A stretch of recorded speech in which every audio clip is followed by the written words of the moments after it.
एक ऐसे संत जिनका है सूर्य सा तेज, जिनके चरण रज से पाप तिमिर होता निस्तेज, जिनके वचनों में छलकती ज्ञान की गागर। श्री प्रमाण सागर जी के वाणी में है विद्या का सागर। नमो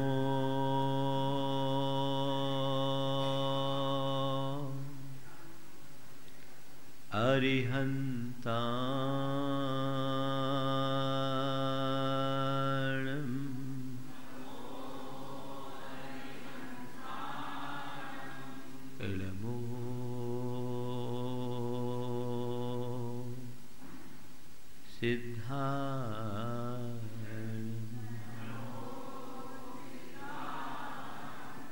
इडमो आयरियाणम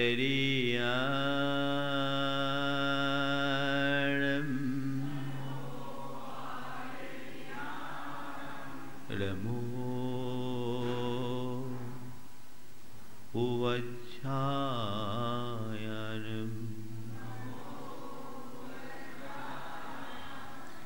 इडमो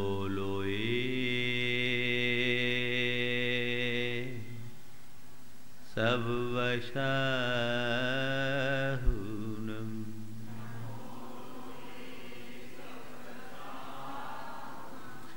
एसो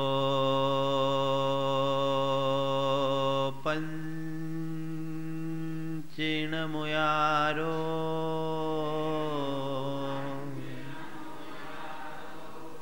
सर्वपावपनाशिनो मंगलालम च सवेसिम परमं हो मंगलम। जय बोलो देवादिदेव 1008 श्री भगवान महावीर स्वामी की जय। अहिंसा परमो धर्म की जय। परम पूज आचार्य गुरुवर श्री विद्यासागर जी महाराज की जय। परम पूज्य 108 मुनि श्री प्रमाण सागर जी महाराज की जय। समस्त मुनि संघ की जय। एक छोटा सा बच्चा जब चलना शुरू करता है तो कई कई बार गिरता है, बड़े संभल संभल करके खड़ा होता है और अपने पांव आगे बढ़ाता है, लेकिन उसके पांव में स्थिरता नहीं रह पाती, वो गिर जाता है। गिर करके चलता है। जिस वक्त वो बच्चा गिरता है तो बड़े क्या करते हैं, उसे पुचकारते हैं, बेटा कोई बात नहीं, गिर गया, चल आगे चल।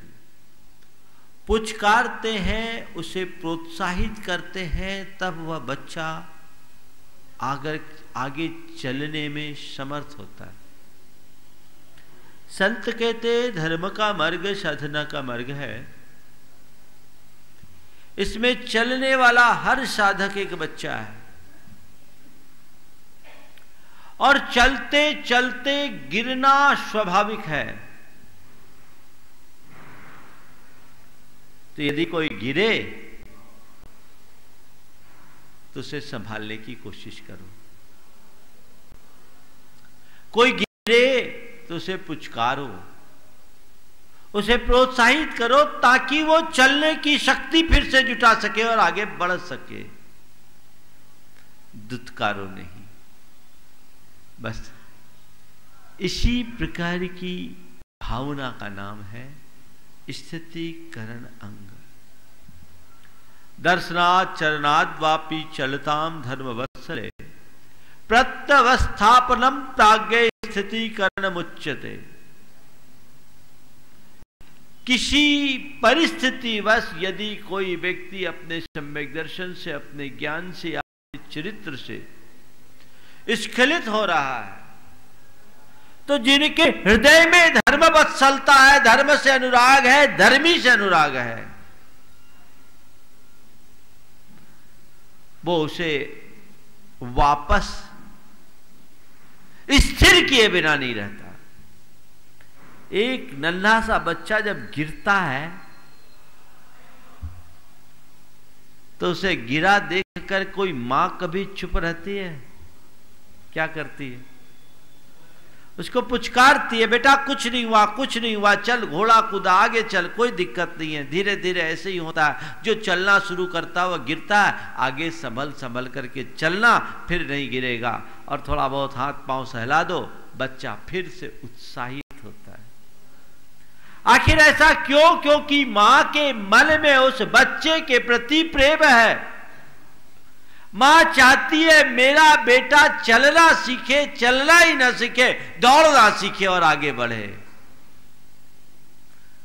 तो मां उसे प्रोत्साहित करती है। ऐसे ही धर्म मार्ग में चलने वाले कोई भी आत्मसाधक जब अपने साधर्मी को किसी वजह से मार्ग से डिगते देखते हैं, चिकते देखते हैं, तो उनके हृदय में हार्दिक पीड़ा होती है और उसी पीड़ा से प्रेरित होकर वो उसे संभालने के लिए अपने दोनों हाथ आगे बढ़ा लेते हैं कि चल आगे चल। ये रास्ता ही फिसलन भरा है, इसमें एक एक कदम संभल संभल करके चलना पड़ता है। पर गिरे तो गिरने में कोई आश्चर्य की बात नहीं है। हमें गिरने के बाद उठाने की कला सीखनी चाहिए। आज 4 बातें मैं आप सबसे कहूंगा। गिरना, गिराना, संभलना, संभालना। गिरना, गिराना, संभलना, संभालना। तुम अगर किसी रास्ते पर चल रहे हो, सच्चे रास्ते पर चल रहे हो, तुमने जिस मोक्ष मार्ग को अंगीकार किया है, 24 घंटे इस बात के लिए सावधान रहो कि मैं कहीं गिरूं नहीं।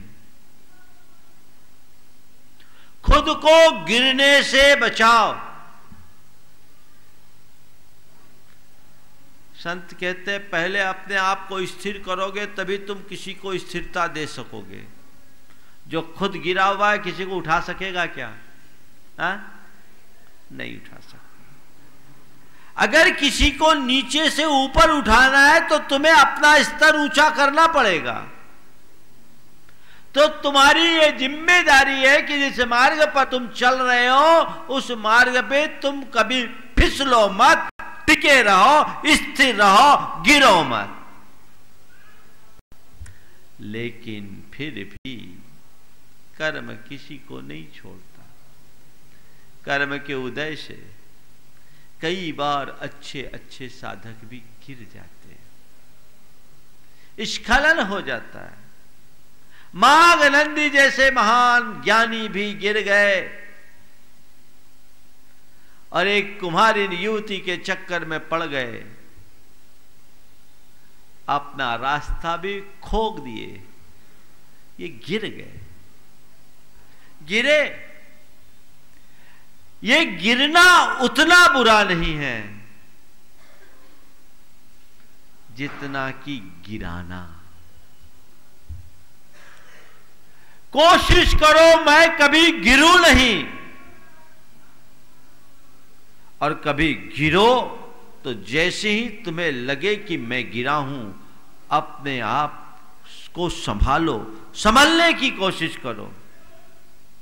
गिर गया तो गिर गया, ये बात मत रखो, ये सोचो चलो गिरा हूं, अब वापस खड़े होकर के मुझे चलना है। खुद के अंदर ऐसा जज्बा होना चाहिए। तो खुद गिरूं नहीं, और यदि कोई गिरता दिखे तो चुप मत रहो।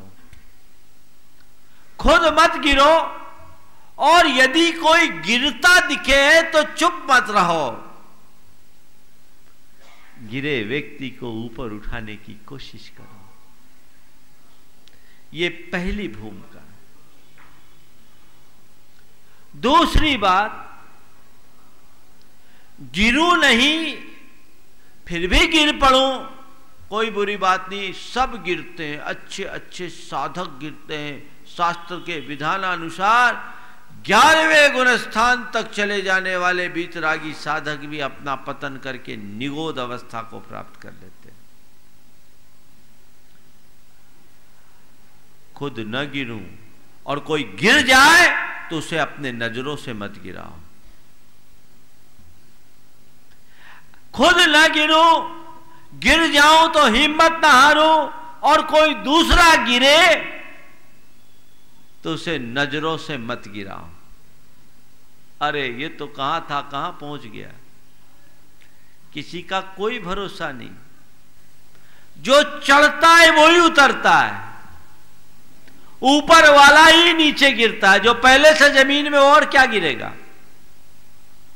तो ये तो एक समाज संसार की स्थितियां हैं, कर्म का चक्र है, चलता है, पहिया घूमता है।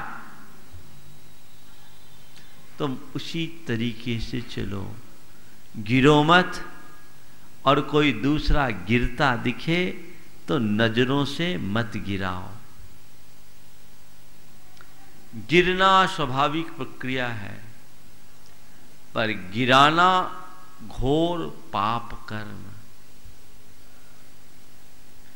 एक व्यक्ति गिर रहा है, एक को तुम गिरा रहे हो, ये क्या है?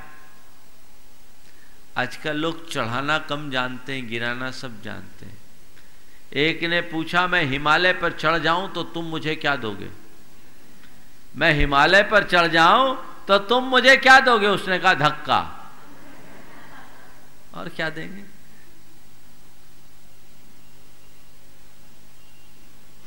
ये बहुत बुरी प्रवृत्ति है। आज लोग किसी भी व्यक्ति को गिराने के लिए तुरंत उत्सुक होते हैं।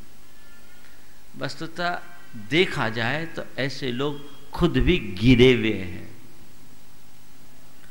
उनके चिंतन का स्तर बहुत निम्न है, उनका सोच बहुत गिरा हुआ है।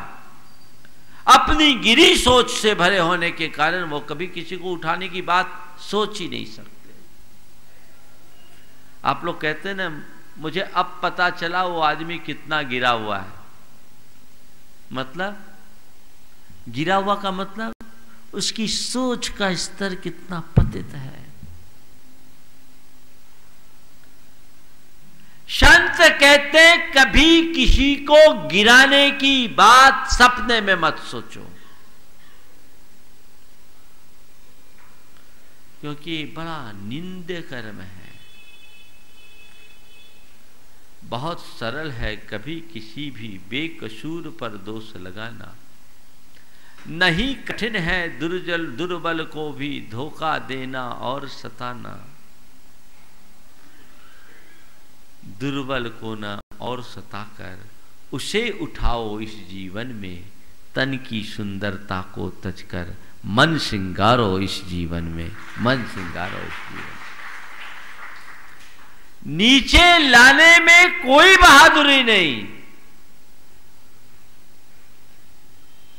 मजा तो तब है जब गिरते को थाम ले कोई, सहारा बनो।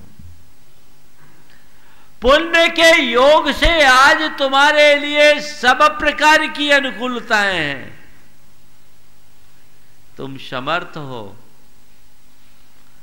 तो दूसरों के सहारा बनो, समर्थ होकर किसी का सहारा मत छीनो।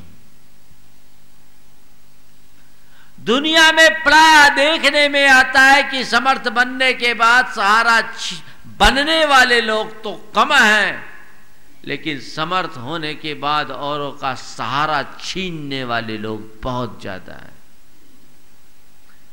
जो दूसरों के सहारा बनते हैं, दुनिया उनको माथे पे बिठाती है, और जो दूसरों का सहारा छीनते हैं, एक दिन खुद बेसहारा बन जाते हैं। तो गिरना और गिराना, इन दोनों बातों को अपने दिमाग में बिठाइए। मैं गिरूं नहीं और गिर जाऊं तो घबराऊं नहीं, क्योंकि गिरने के बाद ही चढ़ने की शुरुआत होती है। कोई दूसरा गिर जाए तो उसका उपहास न करूं, उसका मजाक न उड़ाऊं, उसे अपने नजरों से न गिराऊं। यह सोचूं जैसे आज गिरा है, कभी मैं भी गिरा था,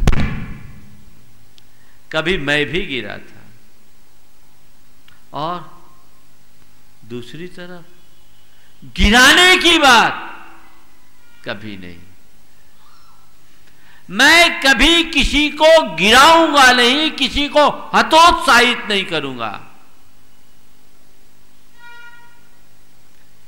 तीसरी बात है संभलना, संभलो, संभलना, अपने आप को संभाल कर रखो। जो खुद संभला है वही दूसरों को संभाल सकेगा। स्थितिकरण अंग बहुत व्यापक संदर्भ में समझने की जरूरत है। तुम्हारा सम्यक दर्शन संभला हुआ होगा तो तुम सबके सम्यक को संभाल लोगे, और तुम्हारा ही पता ठिकाना नहीं तो भगवान ही मालिक। आचार्य कुंद इस संदर्भ में कहते उमग्गम गच्छन्तम शिवमग्गे जो ठवेदि अप्पानम सो थिरीकरणे न जुनो जुदो सम्मा इट्ठी मुने अब्बो। जो उन्मार्ग की ओर जाते हुए अपने मन को रोककर सन्मार्ग में लगाता है, वही स्थिति करण अंग से युक्त सम्यक दृष्टि जानना चाहिए। यानी जो अपने आप की संभाल करता है, सच्चे अर्थों में वही सम्यक दृष्टि है, वही दूसरों को संभालने में समर्थ होता है। अपने आप को संभालो। मेरा रत्नत्रय कहीं से छिन्न भिन्न ना हो, मेरा मोक्ष मार्ग कहीं से प्रभावित ना हो, मैं सम्यक दर्शन ज्ञान और चारित्र के मार्ग से रंच मात्र भी हिलू नहीं, ये सावधानी तुम्हारे अंदर होनी चाहिए। सब कुछ उलट पुलट हो जाए पर मेरी निष्ठा न डगमगाए। अपने आप को संभलो, खुद संभलो, और जब खुद संभलोगे तब फिर सामने वाले को संभाल सकोगे। मैं संभला हूं और कोई डगमगा रहा है तो मुझे उसे संभालना है। स्थितिकरण अंग का मतलब ही यही है कि गिरते को संभालना। आज हमें संभालने की बात सीखनी है। कोई क्यों गिरता है और किसी को कैसे संभाला जा सकता है, इस बिंदु पर अभी चर्चा करूंगा। लेकिन आप संभले होंगे तभी संभाल पाओगे।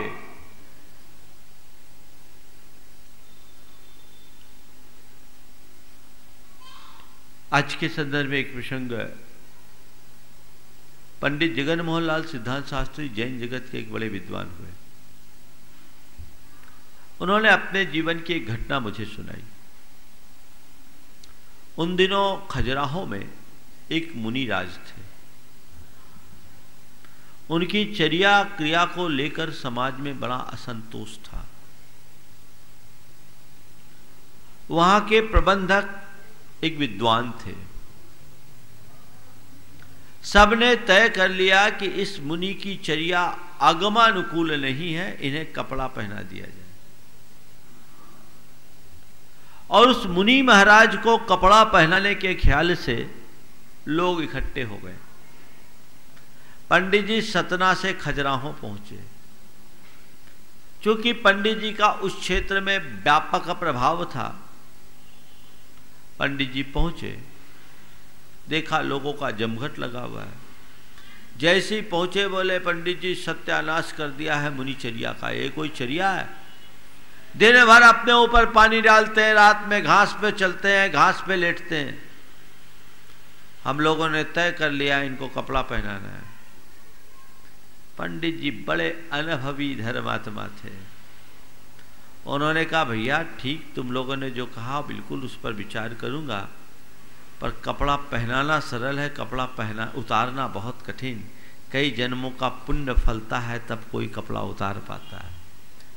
तुम लोगों ने कपड़ा पहनाने की बात सोच ली है तो 2 मिनट का काम है, पर पहले कभी किसी ने उनसे जाकर के पूछने की कोशिश की कि महाराज आप ऐसा क्यों कर रहे? बोले ऐसे साधु से कौन बात करेगा,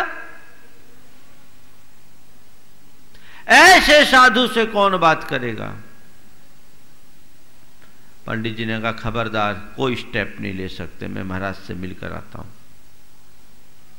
मैं महाराज से मिलकर आता हूं और जब तक मैं लौट कर ना आऊं कोई चू नहीं बोलेगा।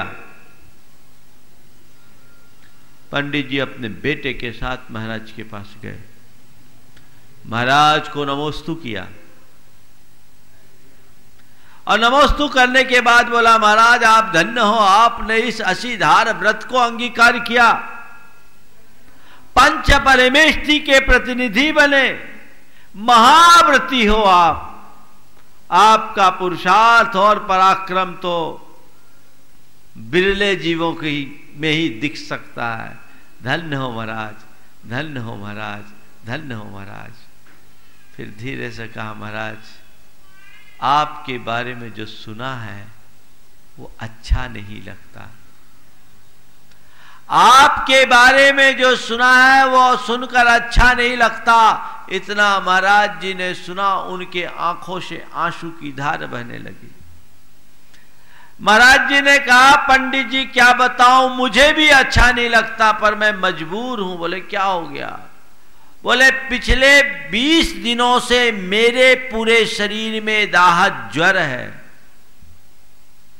कोई मेरी वैयावृत्ति करने वाला नहीं है, ढंग से आहार देने वाला नहीं है। 4 दिनों से दम शुरू में अंतराय है,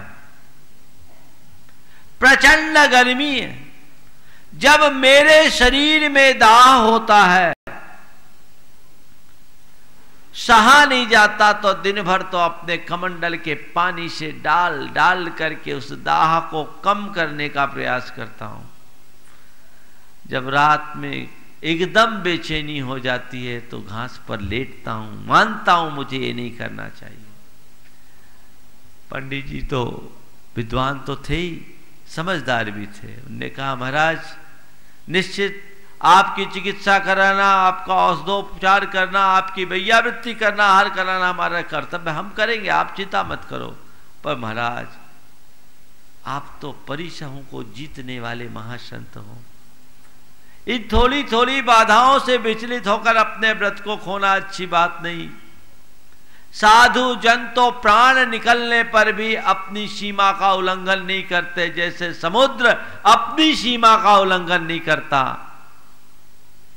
उसी तरह प्राणात्तये पिन साधु जना स्ववृत्तम बेला समुद्र में कदापि न लंघयंती। महाराज नरकों की इतनी वेदना सही, उन दुखों को सह लिया, तो ये दुख किस बात का? उनने महाराज को मोटिवेट किया, उनकी आत्मा को जगाया। महाराज ने कहा, बिल्कुल आपने सही कहा है, मुझे अपनी गलती का एहसास है, मैं इसका प्रायश्चित करूंगा। और पंडित जी नीचे आए, लोगों को फटकारते हुए कहा कि तुम लोगों ने महाराज को कपड़ा पहनाने की बात तो सोच ली, पर कभी ये इस बात की सुध क्यों नहीं ली कि ये साधु है, इनका आहार पानी हो रहा है कि नहीं हो रहा है, इनको कोई बीमारी है या नहीं? ये क्या तुम्हारा कर्तव्य नहीं? साधु की औषधि की व्यवस्था करना, उनकी वैयावृत्ति करना, उनका आहार पानी देना, क्या ये तुम्हारी जिम्मेदारी नहीं है? कोई कपड़ा पहनाने की जरूरत नहीं है। पंडित जी लगभग 20 दिन वहीं रुके, रोज महाराज का आहार कराया, औषधि दिलवाई, महाराज स्वस्थ हो गए और एक विवेकी जीव के निमित्त से एक साधु का जीवन बच गया।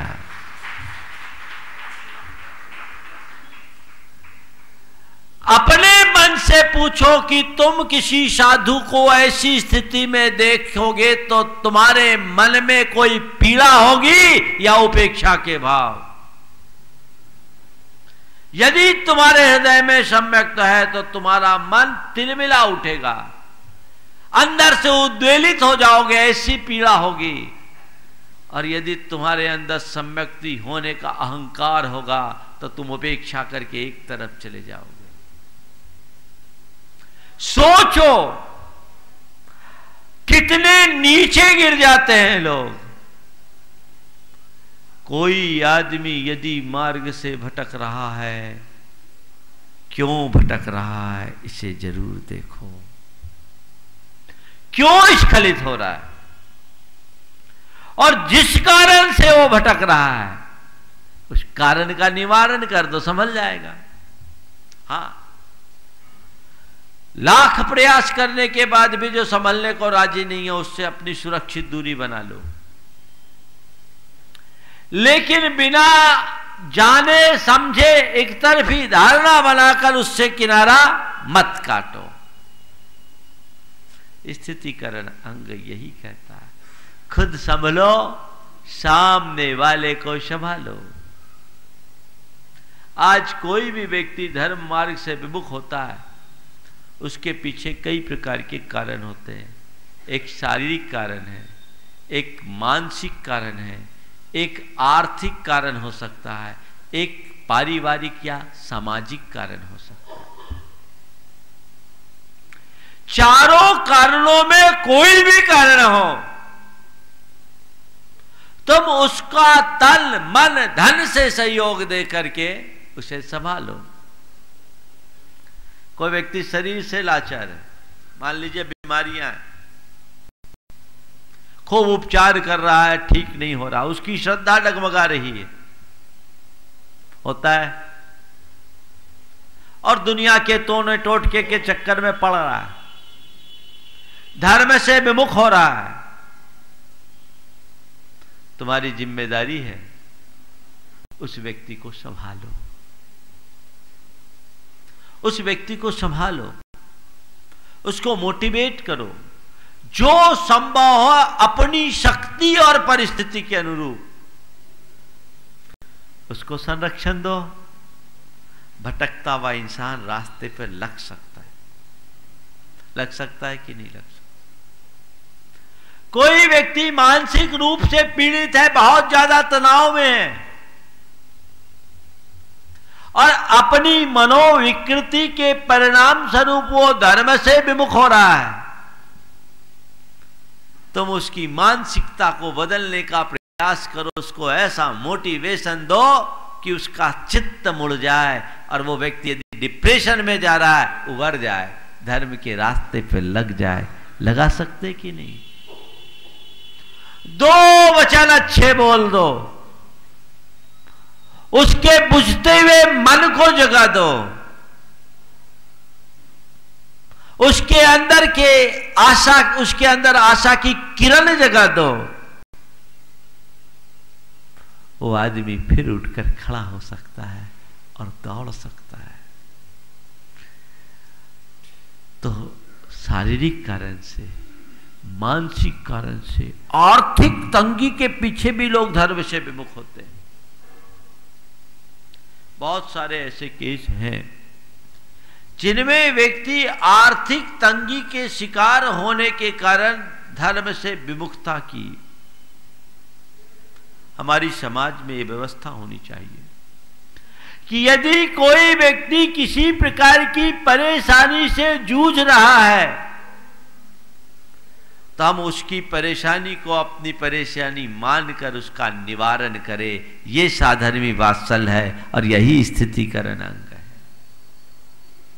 है ऐसी व्यवस्था।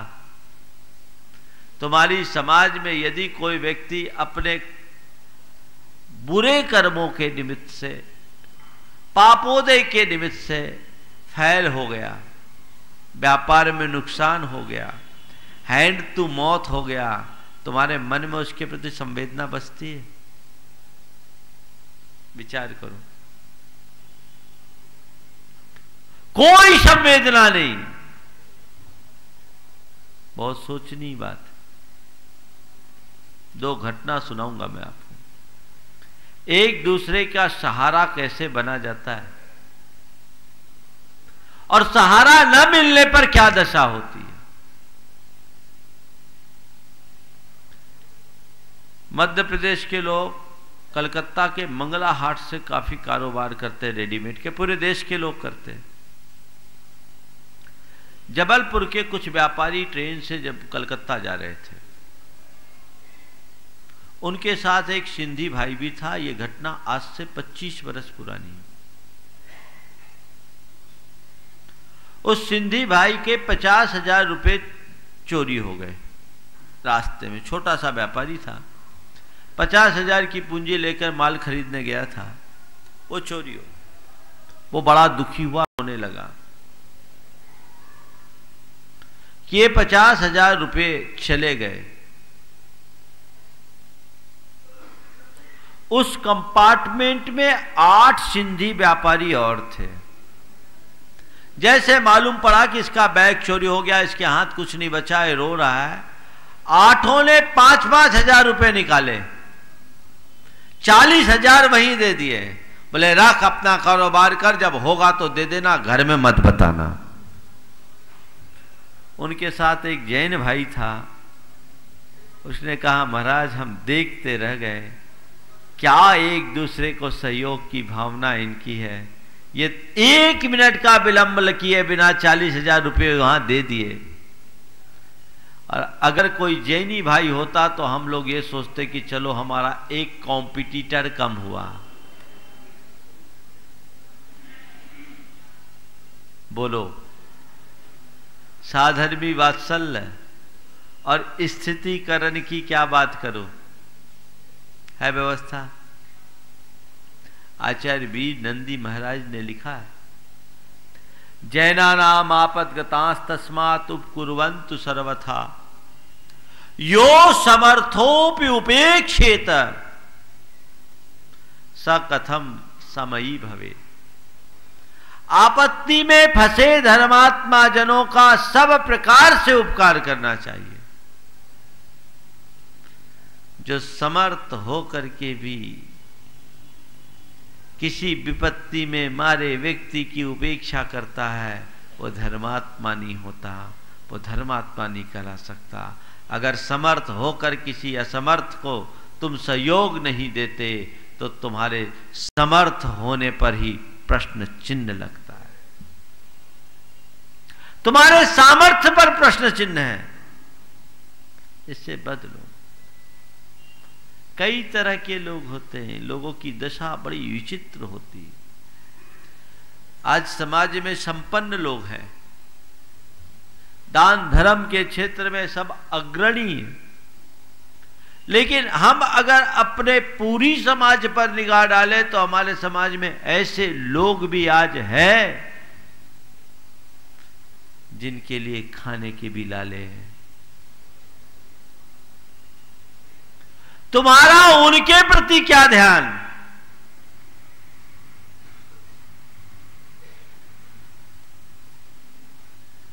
जब सेंसेक्स आया था तो उसमें बताया कि जैन समाज में 20% लोग सुसंपन्न हैं, 70% लोग संपन्न हैं और 10% लोग अति विपन्न हैं।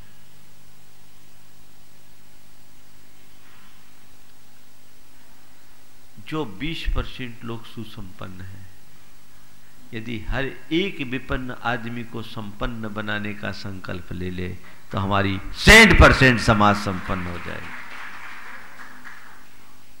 है, पर मुश्किल यह है कि हमारे समाज के तथाकथित अमीर आदमी गरीबों को पहचानना ही नहीं चाहते, उनकी तरफ उनकी दृष्टि ही नहीं होती। तुम्हारा क्या दायित्व, तुम्हारा वो साधर्मी है,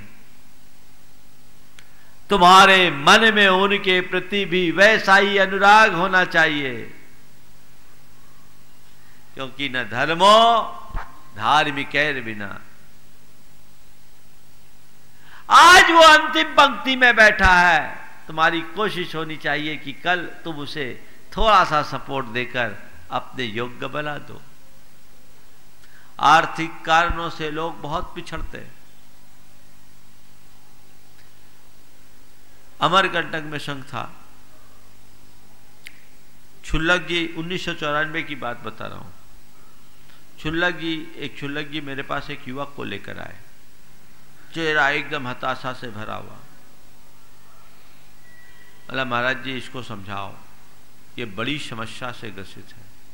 क्या बात? बोला महाराज ये इंदौर से आया, उसकी 3 जवान बेटियां थी। उस व्यक्ति ने कहा कि महाराज जी, मुझे व्यापार में नुकसान हुआ, नुकसान को कवर करने के लिए मैंने कुछ ओवर एस्टिमेट काम किया था, उससे नुकसान हुआ। नुकसान को कवर करने के लिए मैंने बाजार से पैसा लिया, भाग्य ने साथ नहीं दिया, मुझे फिर नुकसान हो गया। फिर महाराज मैंने कुछ गुंडे बदमाशों से 8 और 10% के ब्याज पर पैसा उठाया, और महाराज कपड़े की गठान लेकर के मैं भोपाल आ रहा था, इटारसी में मेरा माल छिन गया, मेरी हालत खराब है, मुझ पर लगभग 9-10 लाख का कर्ज है, और ये सारा कर्ज उन बदमाशों का है, और उनकी दृष्टि कुदृष्टि मेरी बच्चियों पर है। महाराज मैंने बहुत लोगों से कहा, किसी ने साथ नहीं दिया। मैं वहां से भागकर जबलपुर आया, और मेरे एक रिश्तेदार के बगल में एक मुस्लिम भाई है, उसके यहाँ नौकरी करने लगा। उसने मुझे काम पर रखा। उससे जब मैंने अपनी सारी कहानी सुनाई तो उस व्यक्ति ने कहा कि तुम यदि इस्लाम कबूल कर लो तो हम तुम्हारा सारा कर्जा चुका देंगे। तुम यदि इस्लाम कबूल कर लो तो हम तुम्हारा सारा कर्जा चुका देंगे। मरता क्या नहीं करता।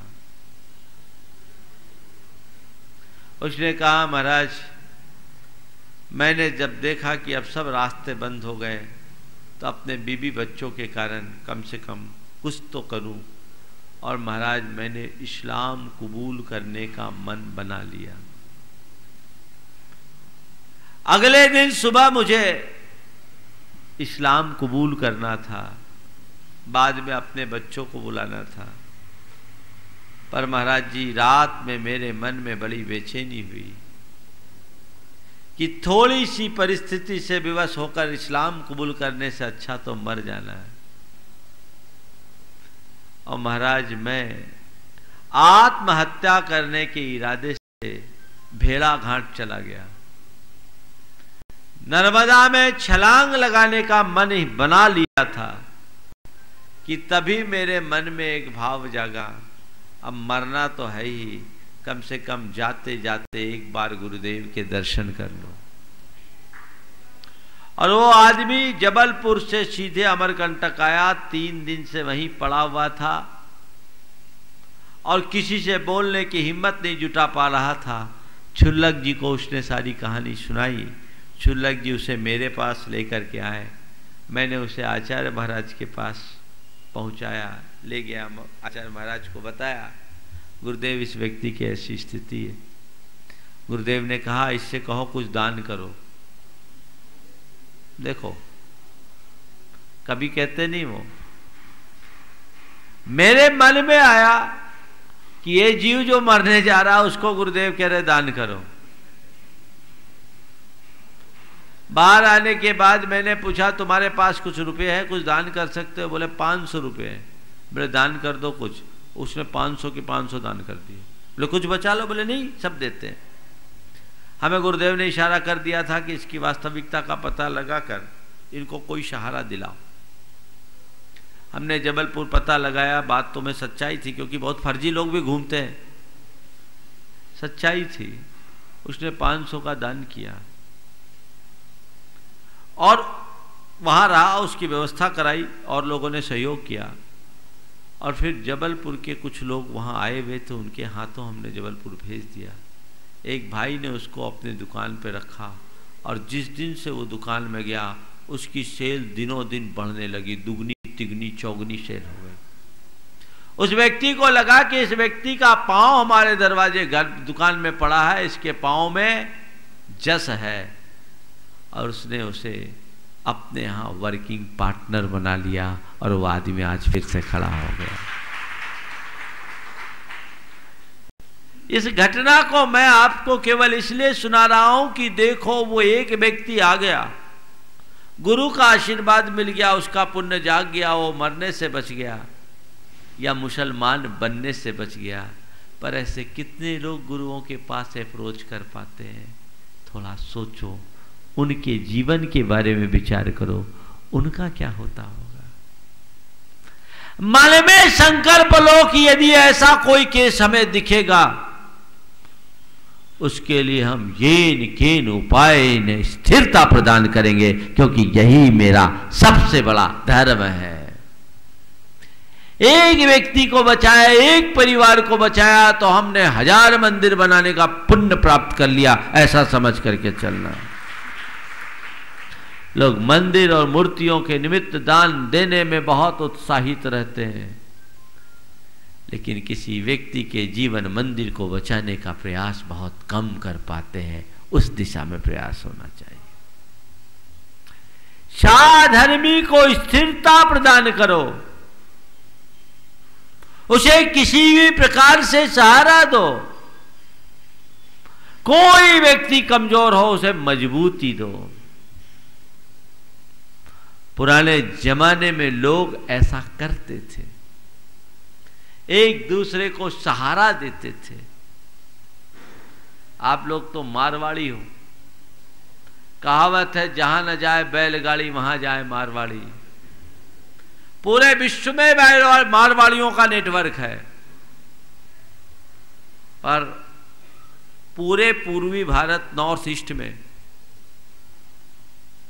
भारी संख्या में मारवाड़ी हैं, जैन हैं, और जितने यहां से गए हैं सब खराब स्थिति में गए हैं। सबकी माली हालत बड़ी खराब थी, दयनीय थी।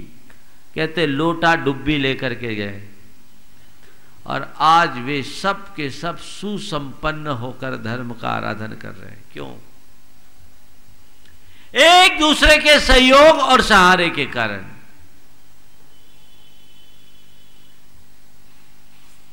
मैं जब उधर बिहार कर रहा था, पश्चिम बंगाल में था, बांग्लादेश की सीमा में एक मुर्शिदाबाद डिस्ट्रिक्ट है, वहां 8 गांवों में जैनों के परिवार हैं। मुर्शिदाबाद डिस्ट्रिक्ट में, उसमें एक अड़ंगाबाद है, वहां जैनियों के 25 परिवार रहते हैं, और प्राय सब सेठी है। इसी बाय के उठे हुए सेठी, बाय दाता बाय है ना, जहां हम पंचकला करा के आए।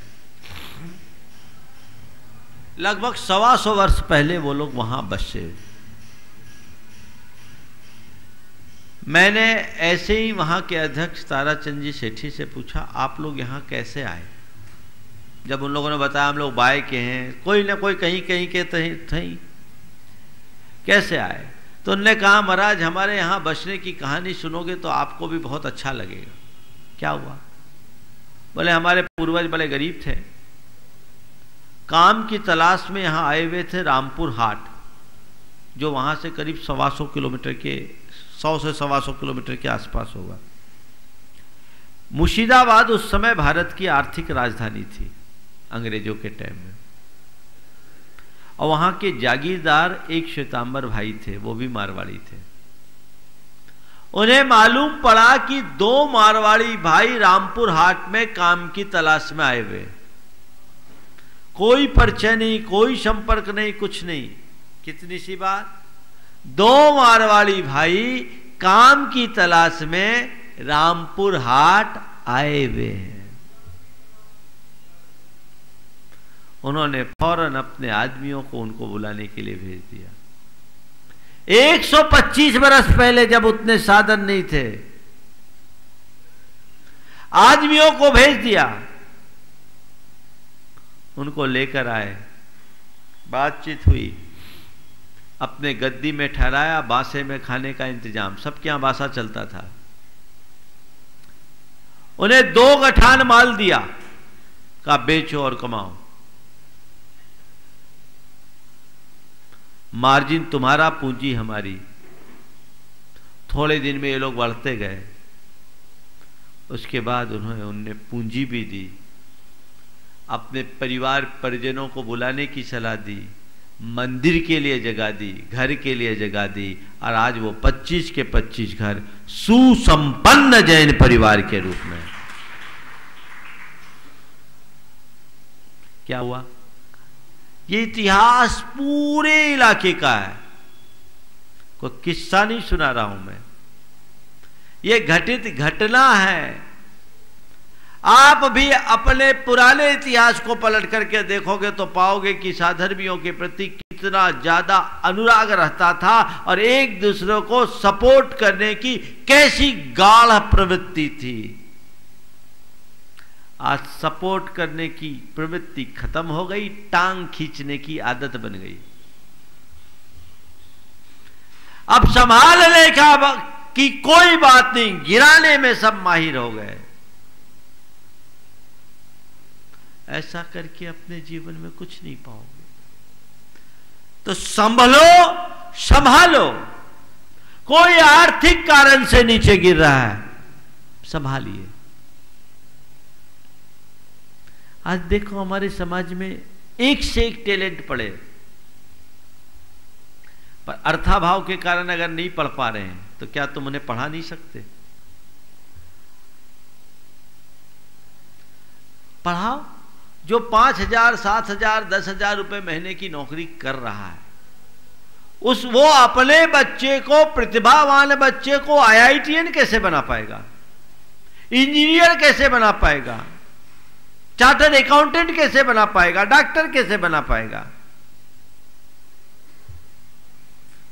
तो तुम्हें चाहिए कि तुम अपने द्रव्य का थोड़ा सा सपोर्ट देकर ऐसे लोगों को खड़ा कर दो, जिंदगी बन जाएगी। देश में बहुत सारे लोग ऐसे करते हैं, मेरे संपर्क में बहुत से ऐसे लोग हैं जो इस तरह के लोगों को अपना सपोर्ट देते हैं और इस तरीके से देते हैं कि सामने वाले को पता ही न लगे। और घोषित तौर पर तो अशोक जी पाटनी का पूरा ट्रस्ट ये काम कर ही रहा है, जो अपने आप में अनुकरणीय पहल है। जो काम वो कर रहे हैं वो कोई नहीं कर रहा। हर महीने 10-12 हजार लोगों को उनके यहां से आर्थिक सहायता जाती है, चाहे विधवाओं और परित्यक्त अशक्त महिलाओं को पेंशन के रूप में हो, चाहे किसी के पढ़ाई के लिए हो, चाहे किसी की चिकित्सा के लिए। अभी जब अजमेर जाते समय उनकी फैक्ट्री में मैं रुका तो उनके ऑफिस में भी घूम रहा था, अशोक जी के चैम्बर में गया तो देखा कुछ फाइलें पड़ी हुई थी और उनमें से सारी फाइलें इन्हीं प्रकरणों की थी। उनके बिजनेस की कोई भी फाइल उनके टेबल पर नहीं। बोले महाराज मेरा यही जॉब है, जब आता हूं इनको देखता हूं, हर हफ्ते में जितने लगभग इतने हो जाते हैं आप देख रहे हैं, और उनको देखता हूं और उसको जो कुछ भी रिकमेंड करता हूं पैसा चला जाता है। मैंने उनसे पूछा कि ऐसा कितने लोगों को देते हो? बोले महाराज मैंने कभी हिसाब ही नहीं लगाया, क्योंकि हिसाब लगाऊंगा तो मेरे मन में ये लगने लगेगा मेरे यहां से इतना रुपया जा रहा है। बाद में मैंने उनके CFO से पूछा तो बोला महाराज 10 से 12 हजार लोगों को हर महीने सहायता जाती है, ये है ऊपर ही हो जाता है। कितना बड़ा काम किया उन्होंने, कितना बड़ा काम किया। आज उनके सहयोग से कई लोग उच्च पदों को प्राप्त कर लिए। तो बढ़ाओ, पढ़ाओ, आगे बढ़ाओ। मेरे संपर्क में एक सज्जन है, आज भगवान की दया से बहुत संपन्न है। एक गरीब युवक आया, उसको पढ़ाई करनी थी, आगे उच्च शिक्षा में जाना था। उसके पिताजी एक मंदिर में पुजारी थे। लड़का 12th तक तो नवोदय में पढ़ लिया था। आगे पढ़ाई के लिए बोला अब मैं पढ़ाई नहीं कर पाऊंगा, जॉब करूंगा। मैंने कहा तुझे पढ़ने की इच्छा है? बोले पढ़ने की इच्छा है, पर महाराज अर्थाभाव है। बातचीत हो ही रही थी, उतने में एक सज्जन थे, वो आ गए। मैंने कहा भैया देखो ये लड़का है, इसकी पढ़ाई की स्थिति नहीं है पर बड़ा प्रतिभावान है, 95% मार्क्स लाया है 12th में, और ये अर्थाभाव में पढ़ने में असमर्थ है। उस व्यक्ति की आंखों में आंसू आए। बोले महाराज हम नहीं पढ़ पाए, आज हमारे पास पैसा है, हमारे पैसे से यदि कोई पढ़ जाएगा तो हम उसे अपना सार्थकता मानेंगे। पढ़ा दिया। और उन्होंने उस समय कहा महाराज इस तरह के कितने भी बच्चे हो, आप हमारे पास एक सूचना दिलवा देना, मैं अपनी सामर्थ्य के अनुरूप काम करूंगा। यह है एक प्रकार का स्थितिकरण। अगर इस तरह का सपोर्ट आप किसी बच्चे बच्ची को दोगे तो जिंदगी भर उसके मन में आपके प्रति और धर्म के प्रति स्थिर लगाव बना रहेगा। और जब ऐसी स्थिति में कोई उपेक्षित होगा तो अरे यहां कोई पूछने वाला नहीं है, आएगी कि नहीं आएगी बात। उस व्यक्ति के मन की बात देखो, उसे समझने की कोशिश करो, जो घोर विपत्तियों का सामना कर रहा और अपने आप को अकेला महसूस कर रहा हो, तो क्या उसका धर्म और समाज के प्रति प्रेम बना रहेगा? कतई नहीं। उस घड़ी में जो सहारा देगा वो सारी जिंदगी उसका आभारी रहेगा। तो स्थितिकरण अंग को इस संदर्भ में भी देखना चाहिए, तब हम आगे बढ़ा पाएंगे। संभलो संभालो। तो आर्थिक विषमता, आर्थिक तंगी व्यक्ति की धर्म विमुखता का एक बड़ा कारण बनता है, उसका हमें निवारण करना चाहिए। लोग पाप के कार्यों में पैसा फूंक देते हैं, अच्छे कार्यों में पैसा लगाने वाले बहुत कम। मेरे पास एक ऐसा व्यक्ति आया, दर्शन के लिए आया, 7 दिन तक एक 5 स्टार होटल में रुका। जो सूट लिया वो 1 लाख रुपया दिन वाला था। उसके साथ और लोग आए, बाकी जो कमरे थे वो 28,000 रुपया दिन से नीचे के कोई कमरे नहीं थे। 7 दिन तक वो रहा, अपना शादी की एनिवर्सरी मनाना था उसे, और दर्शन के लिए आया।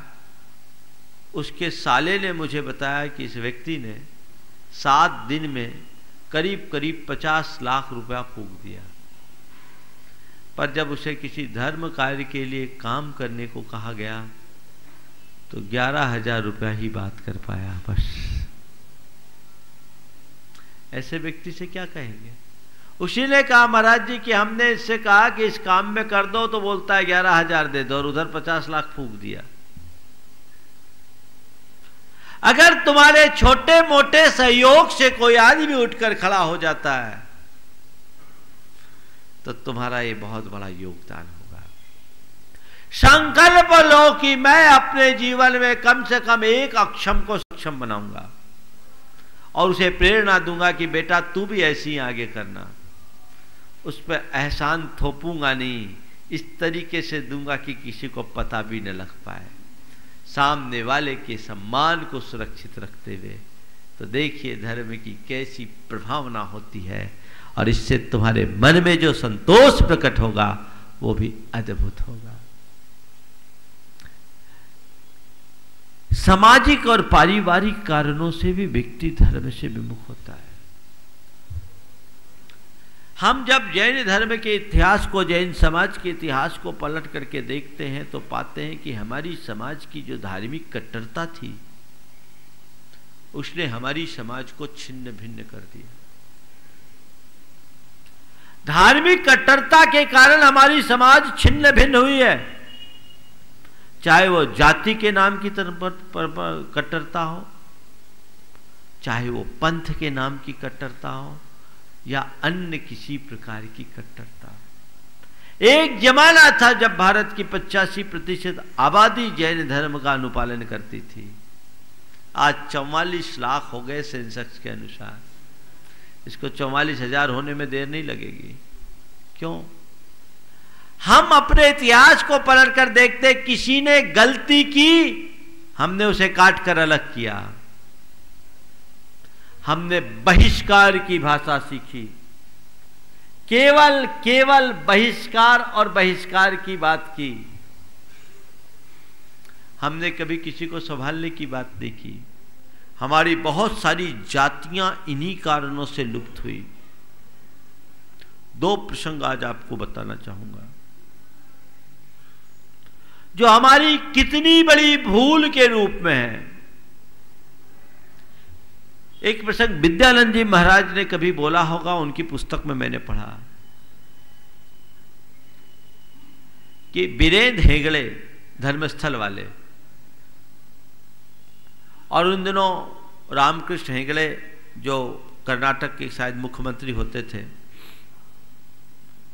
दोनों अपनी अपनी धर्म पत्नी के साथ विद्यानंद जी महाराज के दर्शनार्थ पहुंचे। बातचीत में बात आई कि ये भी हेंगले पर ये हेंगले जैन और आप सैव, कारण क्या है?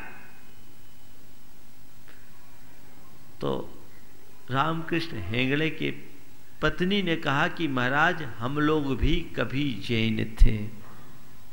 ध्यान से सुनना, हम लोग भी कभी जैन थे। आज से 100 वर्ष पहले हमारे परिवार के किसी एक युवक ने कुसंगति में पड़कर मांसाहार कर लिया। एक सदस्य ने मांसाहार किया और उस कारण से हमारे परिवार को समाज से बाहर कर दिया गया, हमारा बहिष्कार हुआ। जब हमारा बहिष्कार हुआ तो चूंकि हमारा परिवार बड़ा प्रभावशाली था, हमारे साथ 100 परिवार उस दिन से जैन धर्म को त्याग करके शैव धर्म को अंगीकार कर लिए। ये बहिष्कार का कुफल,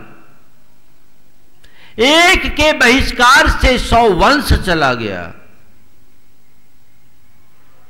धर्म कहता है बहिष्कार नहीं, संस्कार की बात करो। यदि जिस व्यक्ति ने मांस भक्षण कर लिया उसे प्यार से संभाला जाता, उसे समझाया जाता, उसका बहिष्कार करने की जगह उसके संस्कार को जगाया जाता, तो हम एक बहुत बड़े नुकसान से बच गए होते। पर हमारे अतीत के इतिहास में इस कट्टरता ने हमारी समाज को छिन्न भिन्न कर दिया, खंड खंड कर दिया। वस्तुतः ऐसे लोग सच्चे धर्मात्मा नहीं हो सकते। हमारा धर्म कभी बहिष्कार की भाषा नहीं बोलता। बहिष्कार ही अधर्म है, संस्कार का नाम धर्म है। आज सामाजिक समीकरण बहुत बिगड़ रहे हैं। हमारे समाज में इस बहिष्कार के कारण बहुत सारे लोग हमसे छिन्न भिन्न हो गए। गांधी जी मोड़ बनिया थे, मोड़ बनिया में जैन धर्म का पालन होता था। गांधी जी ने खुद लिखा कि जब वो भारत से बाहर जा रहे थे तो उनकी माँ ने उन्हें जो संकल्प दिलाई थी, बेचर दास जी दोषी जो जैन साधु थे उनसे दिलाई थी। उनके घर जैन मुनियों का आना जाना होता था। धीरे धीरे इन्हीं कारणों से हमारा संपर्क टूटा, सब चले गए। हमें संभालना चाहिए। आज एक बड़ी समस्या हमारी समाज के बीच आती है। युवक युवतियों का एक दूसरे के साथ चक्कर बनता है और उस चक्कर में फंसने के बाद उनसे एक दूसरे से विवाह हो जाता है। अब उसके बाद क्या किया जाए? उनको अपनाए या उनका बहिष्कार करे? ये एक ज्वलंत प्रश्न है जिस पर समय रहते विचार होना चाहिए। अपनाने की बात मैं नहीं कर सकता क्योंकि कहूंगा तो राजमार्ग बन जाएगा, पर बहिष्कार की बात मुझे हजम नहीं होती क्योंकि उससे बहुत नुकसान दिखता है। बहिष्कार का क्या कुपरिणाम होता है? आज से लगभग 75 वर्ष पहले किसी व्यक्ति ने एक अग्रवाल लड़की से शादी कर ली, खानदान से बाहर निकाल दिया गया। कट्टरता थी, बहिष्कार कर दिया गया। वो व्यक्ति घर से अलग रहने लगे, अलग घर बना करके अपनी पत्नी के साथ रहने लगे। चल रहा था, जैन धर्म के संस्कार थे, मंदिर वगैरह वो खुद तो आते थे, धर्मपत्नी धार्मिक थी, जैन वैष्णव दोनों संस्कार उसके अंदर थे, वो दोनों तरह का काम करती थी। लेकिन परिवार से उस व्यक्ति का संपर्क बिल्कुल कट गया, समाज से भी एक प्रकार से वो अलग थलग हो गए। संयोगतः पहले मां की मृत्यु हुई और उसके बाद पिता की मृत्यु हो गई। दोनों की मृत्यु हो गई, दोनों के बच्चे रहे, 3 बेटे थे।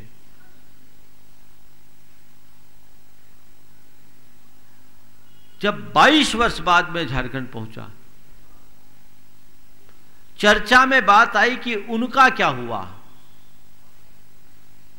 तो सुनते ही मेरा मन मरमाहत हो गया। मालूम पड़ा उनके तीनों बेटे मुसलमान बन गए, मां बाप मर गए, समाज और परिवार से कोई सरोकार नहीं रहा। वो जिधर रहते थे बगल में मुसलमानों का, वहां मुसलमानों की आबादी ज्यादा थी। उनके संपर्क और संसर्ग में रहे तीनों के तीन मुसलमान बन गए। बोलो ऐसा करना धर्म है या अधर्म? इस तरह की कट्टरता हमको कहां ले जाएगी? बहुत व्यापकता से सोचना चाहिए। बहिष्कार की हम बात बड़ी सरलता से कर देते हैं, लेकिन उसके कुपरिणाम के बारे में कभी सोचने की कोशिश नहीं करते। शास्त्रों के पन्ने पलट कर देखते हैं तो उसमें सब प्रकार के विधान मिलते हैं, लेकिन लोगों को देखते हैं तो उनका हाजमा बड़ा खराब दिखता है। बंधुओं, एक बात बुरी मत मानना, मुझे तो ऐसा लगता है कि हमारे तथाकथित धार्मिक लोगों में जितनी ज्यादा कट्टरता होती है उतनी साधारण व्यक्तियों में नहीं। उन्हें अपने धर्मी होने का अभिमान ज्यादा होता है, इससे धर्म नष्ट होता है। धर्म करो, धर्म को धारो, धर्मी को सुधारो, तब हम आगे बढ़ सकेंगे। यही स्थितिकरण अंग का सार है। इसलिए गिरना, गिराना, संभलना, संभालना में गिरो, गिरने की कोशिश मत करो। गिरो, गिर जाओ तो घबराओ मत, फिर से उठने का प्रयास करो। कोई दूसरा गिरे तो उसे अपने नजरों से मत गिरा, उसे वापस खड़ा करने की कोशिश करो।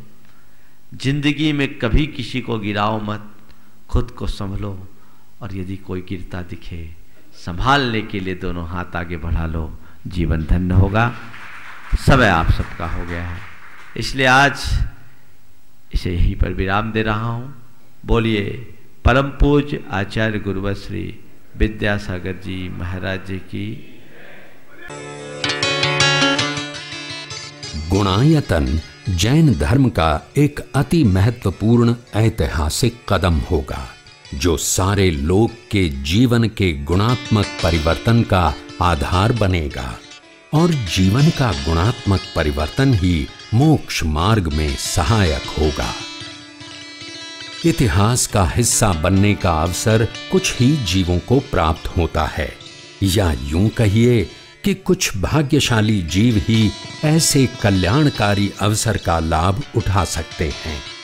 आइए आप भी यथाशक्ति दान करें, इस मुहिम का हिस्सा बनें।